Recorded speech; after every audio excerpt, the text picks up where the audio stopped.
Olá meus amigos, bom dia. A gente está aqui fazendo a inspeção na Ranger 3.2. Aqui, como vocês podem observar, aqui é o seguinte: o cliente queixou que quando passa no quebra-mola está fazendo ringido.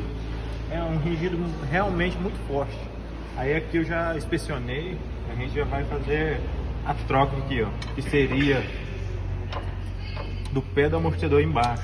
Matheus, faz por favor, filma aí para nós. É isso aí, ó, pé do amortecedor estourado, então a gente vai ter que fazer substituição do amortecedor. A gente iniciou o processo aqui de troca do amortecedor. Aqui, ó, dá pra ver, devido o amortecedor já tá ruim, acabou estourando a bucha do pé do amortecedor. Quando passa o quebra-mola, ó, aqui dá até pra ver onde ela tá pegando aqui na balança. Quando passa o quebra-mola, fica dando esse barulho.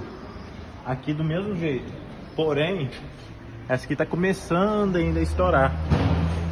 Na parte de cima e superior dá pra ver da bucha aqui, ó. Então a gente vai fazer a troca do amortecedor. Por quê? Porque a gente já fez o teste de rodagem, o amortecedor realmente tá ruim, final de curso dele tá dando aquelas pancadas secas, então por isso que a gente vai fazer a substituição. Aí a respeito do amortecedor, a gente já tá desmontou, tirou a mola. Esse aqui é o amortecedor novo. Aí aqui a bucha é nova, porém o que acontece? O amortecedor, como eu disse, ele estava com problema devido ao amortecedor. O único problema foi a hora que ele quebrou a bucha. Aqui a gente vai fazer o teste dele.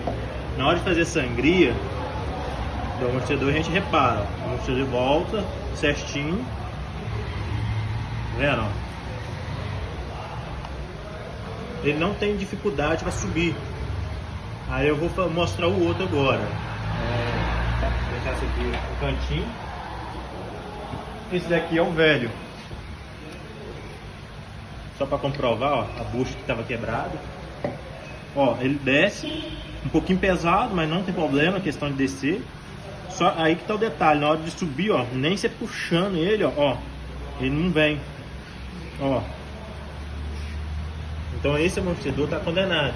Se fosse o caso ele não tivesse com problema, a gente poderia trocar só a bucha, que resolveria. Mas nesse caso o amortecedor está condenado. É só trocando mesmo. Beleza? Acabamos finalizando a troca do amortecedor. Aqui, ó. A gente já finalizou, agora está tudo certinho, novinho. E outra coisa, um detalhe também. Sempre na hora de finalizar a montagem, sempre apertar na posição de trabalho. Por quê? A vida útil do amortecedor, a vida útil das buchas da balança vai durar bem mais. Então é o seguinte, aqui a gente já finalizou, a gente vai fazer o teste de rodagem. Beleza? Valeu, um abraço.